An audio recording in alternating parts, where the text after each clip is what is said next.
ভারতীয় সেনারা যে সেদিন বুদ্ধিজীবী বেছে বেছে কিভাবে হত্যা করেছিল তার প্রামাণ্য অনেক ছবি, চিত্র, প্রমাণ এই জাতি কিন্তু জানতে পারত।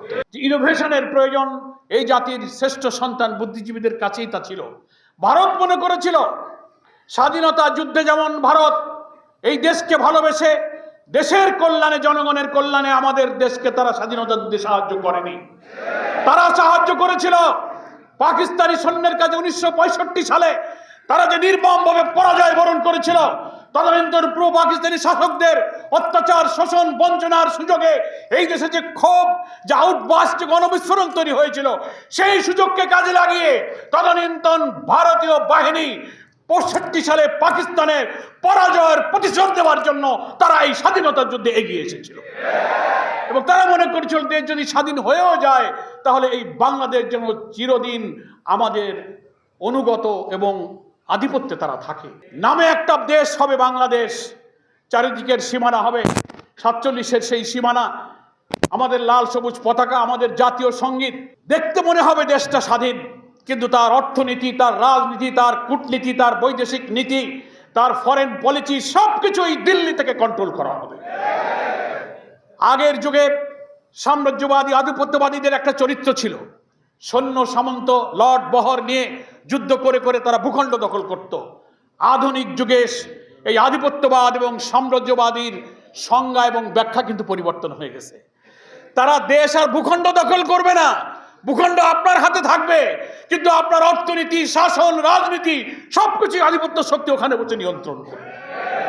এদেশের পলিটিক্সে কারা ক্ষমতায় যাবে, কারা ক্ষমতায় নামবে, অর্থনীতিতে কি হবে, রাজনীতি কি হবে, ফরেন পলিসি কি হবে, ওরা ঠিক করে দেবে। এটা হচ্ছে সাম্রাজ্যবাদের আধুনিক রূপ। সেইভাবেই তারা চেয়েছিল দেশটা নামে স্বাধীন হোক, কিন্তু সভ্যতায়, চিন্তায়, মেধায়, মননে তারা স্বাধীন থাকবে না। তারা আমার ভারতীয় দিল্লির আধিপত্যবাদের সেবাদাস হয়ে চিরদিন তারা বেঁচে থাকবে। সেই জন্য এই দেশের শ্রেষ্ঠ সন্তানদেরকে তারা হত্যা করেছে। আমার কথাটা কি আমি বুঝাতে পেরেছি আপনাদের? আমি আরো দৃঢ়তার সাথে চ্যালেঞ্জ করে বলতে চাই, এই সত্যের প্রমাণ পাওয়া যেত। 16ই ডিসেম্বর তো বিজয় হলো, জানুয়ারি মাসের 30 তারিখে, 72 সালের জানুয়ারি মাসের 30 তারিখে একজন বুদ্ধিজীবী শহীদুল্লাহ কায়সার, তার ভাই হচ্ছে জহির রায়হান, সে একজন শিল্পী ছিল, অভিনেতা ছিল, চিত্র নির্মাতা ছিল। তার বড় ভাই শহীদুল্লাহ কায়সারও কিন্তু নিখোঁজ হয়ে গিয়েছিল এবং শহীদ বুদ্ধিজীবীদের তালিকায় তিনিও ছিলেন। তিনি ফোন পেলেন, খবর পেলেন 30শে জানুয়ারি 72 সালে। তিনি ছুটে গেলেন, তার পরিবারের লোকেরাই বলছেন যে সে টেলিফোন পেয়ে ছুটে গেল মিরপুরে, শহীদুল্লাহ কায়সার কোথায় পাওয়া যায়, বুদ্ধিজীবীদের কোনো খবর পাওয়া যায় কিনা।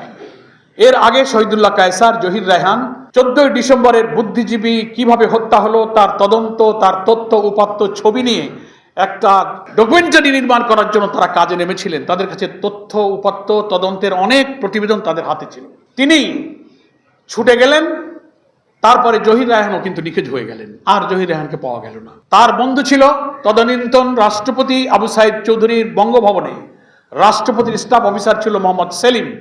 তিনিও এই তদন্ত কাজে, ডকুমেন্টারি এবং চিত্র নির্মাতার কাজে জহির রায়হানের সহযোগী ছিলেন। একই সময় দুই বন্ধু কিন্তু তারা চলে গিয়েছেন। আজকের পত্রিকায় সেই ইতিহাসের লেখনীয় আসছে। লেখকরা এটা বলে না জহির রায়হান নিখোঁজ হয়েছে, তা বলে না, কিন্তু সেলিমও যে সেদিন নিখোঁজ হয়েছে সে কথা কিন্তু এখন আর কেউ বলে না। কারণ ওই সেলিমের কাছেও বুদ্ধিজীবী হত্যার তদন্তের অনেক তথ্য উপাত্ত ছবি তার কাছেও ছিল, জহির রায়হানের কাছেও ছিল। এদেরকে যদি জীবিত পাওয়া যেত তাহলে ভারতীয় সেনারা যে সেদিন বুদ্ধিজীবী বেছে বেছে কিভাবে হত্যা করেছিল তার প্রামাণ্য অনেক ছবি, চিত্র, প্রমাণ এই জাতি কিন্তু জানতে পারত। সেজন্য এটাই আশঙ্কা করা হয়েছে যে জহির রায়হানকেও 14 ডিসেম্বর তো আগে চলে গেল, জানুয়ারির 30 তারিখে 1.5 মাস পর জহির রায়হান আবার নিখোঁজ হয়ে গেল। কেন সেলিম কেন নিখোঁজ হলো? অর্থাৎ এই কারণে নিখোঁজ হলো যে ওরা বেঁচে থাকলে বুদ্ধিজীবী হত্যায় ভারতীয় আধিপত্য দিল্লির তাবেদারদের ষড়যন্ত্রের দলিল বাঙালি জানতে পারত।